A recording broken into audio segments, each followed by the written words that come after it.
नमस्कार दोस्तों, आज की कहानी है बहू की एक खास आदत जो सबको बहुत पसंद आई। आज सविता जी की दोनों बेटियां प्रिया और नेहा अपने बच्चों के साथ मायके में रहने के लिए आ रही थी। बच्चों के स्कूल में कुछ रोज पहले ही गर्मी की छुट्टियां शुरू हो गई थी। बेटे विशाल की शादी के बाद आज पहली बार बेटियां घर आ रही थी। मन में उत्सुकता थी कि इसी बहाने भाभी और नंदों के बीच तालमेल बैठ जाएगा और बच्चे भी अपनी मामी के साथ कुछ वक्त बिता लेंगे। नई नवेली बहू राधिका पूरे मन से अपनी नंदों और उनके बच्चों के लिए तरह तरह के पकवान बनाने में लगी हुई थी। बेटा विशाल अपनी बहनों और अपने भांजे भांजियों के लिए आइसक्रीम, चॉकलेट, चिप्स लेकर अंदर आया और रसोई में पत्नी राधिका को देते हुए बोला, देखो राधिका, कोई भी मदद की ज़रूरत हो तो बेझिझक मुझे बता देना। अब यह घर तुम्हारा भी है, कोई बात हो तो बिना संकोच कहना। नेहा और प्रिया दीदी अब मेरी ही नहीं तुम्हारी भी बहनें हैं। दोनों पति पत्नी के बीच की बात सुनकर सविता जी को बहुत अच्छा महसूस हुआ। लगा बेटा धीरे धीरे समझदार हो रहा है। कुछ देर बाद दोनों बेटियां अपने बच्चों के साथ घर आ गई। सबके आने से घर में खूब चहल पहल हो गई। राधिका ने दिल से सबका स्वागत किया। राधिका ने अपनी नंद और उनके बच्चों को पहले दोपहर का खाना परोसा, फिर शाम की चाय के साथ ब्रेड पकोड़े और रात के खाने में कितने ही प्रकार के व्यंजन परोसे। सब ने मिलकर पेट भर खाना खाया और हंसी मजाक कर खूब ठहाके लगाए। सब ने राधिका के बनाए खाने की खूब तारीफ की। खाना खाने के बाद देर रात तक सब ने ढेरों बातें की। फिर थक कर सब अपने अपने कमरों में सोने चले गए। थोड़ी देर बाद सविता जी को रसोई से कुछ आवाज़ आती सुनाई पड़ी। सविता जी ने जाकर देखा तो राधिका रसोई में सबके द्वारा छोड़े गए खाने और बचे हुए खाने को अलग अलग करने में लगी हुई थी। अरे राधिका बेटा, तुम क्या कर रही हो? सुबह काम वाली आकर अपने आप सब बचा हुआ खाना साफ कर देगी। तुम क्यों इतनी परेशान हो रही हो? मम्मी जी, जो जूठा खाना बर्तनों में बचा हुआ है मैं बाहर गली के कुत्तों और पक्षियों के लिए अलग कर रही हूँ, और जो साफ़ सुथरा खाना जैसे कि दाल और चावल बच गए हैं वह मैं अलग कर फ्रिज में रखने लगी हूँ। कल सुबह हमारे घर के पीछे वाली गली में जो मंदिर है वहाँ बहुत से गरीब लोग अक्सर बैठे रहते हैं। मैं सोच रही थी कि सुबह यह बचा हुआ खाना उनको दे आऊँ। अरे यह तो बहुत अच्छी बात है बेटा। सविता जी मन ही मन सोचने लगी, कितनी समझदार है हमारी अन्नपूर्णा। बिना बताए ही कितनी समझदारी वाली बात खुद ब खुद करने में लगी हुई है। अब जाकर सो जाओ बेटा, बहुत देर हो गई है। सविता जी ने राधिका के सिर पर प्यार भरा हाथ फेरा और आशीर्वाद देकर अपने कमरे में सोने चली गई। अगली सुबह सविता जी ने देखा कि राधिका ने सबके उठने से पहले ही बचा हुआ खाना पंछियों और जानवरों को डाल दिया और दाल चावल को डिब्बे में डालकर विशाल के साथ पिछली गली में मंदिर के बाहर गरीबों को देकर आ गई। सविता जी देखकर मन ही मन बहुत खुश हुई कि बहू ने बेटे विशाल को अच्छे और नेक काम में लगा दिया है।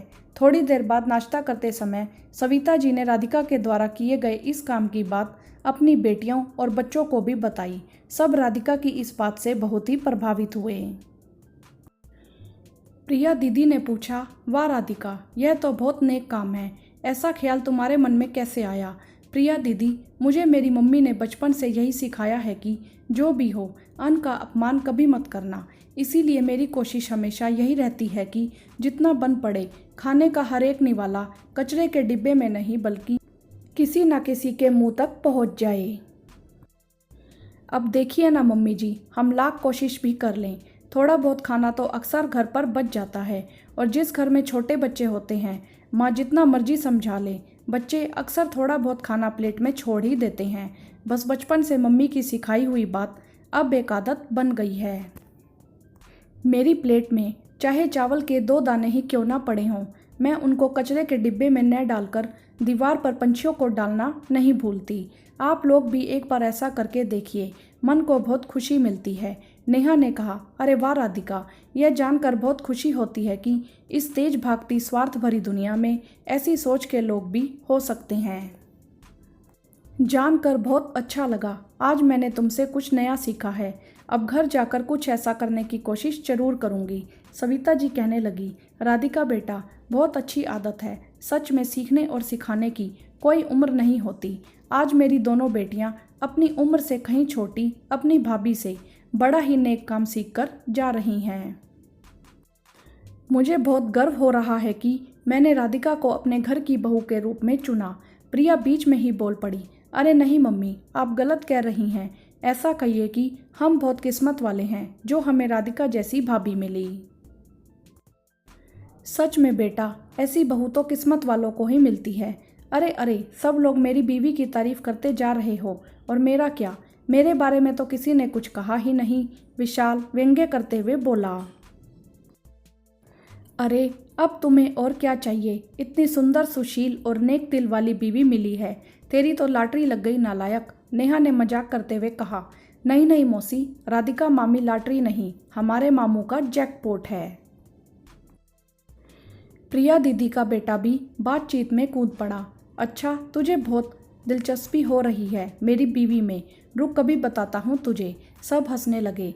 पल भर में सब कुछ कितना प्यारा लगने लगा और इसी तरह सब लोग खुशनुमा माहौल में जीवन की एक नई सीख लेकर खुशी खुशी अपने अपने जीवन में एक सीढ़ी आगे बढ़ गए। सविता जी सही कह रही थी, सीखने और सिखाने की कोई उम्र नहीं होती और कभी कभी बहू भी बड़ों को कुछ अच्छा सिखा सकती है। जरूरी नहीं कि बहू बुरी ही हो। राधिका जैसी कई बहुएं आज भी संसार में मौजूद हैं, बस उनका हाथ थामने की और प्रोत्साहन की जरूरत है, और ना कि उनकी बातों को काटकर अपना दबदबा बनाने की। अगर प्रिया, नेहा या सविता जी राधिका की इस बात को काट देती तो शायद इस कहानी का अंत कुछ और ही होता। यह कैसी आदत है बहू, बहुत अच्छी आदत है बहू। इन दोनों वाक्यों में जमीन आसमान का अंतर है। हाँ तो दोस्तों, आपको हमारी बहू राधिका की ये आदत कैसी लगी? आप हमें कमेंट करके ज़रूर बताएं। अगर आपको भी आदत अच्छी लगी है तो आप भी अपने जीवन में ज़रूर अपना सकते हैं। वीडियो को लाइक करें, शेयर करें और चैनल को सब्सक्राइब भी करें। धन्यवाद।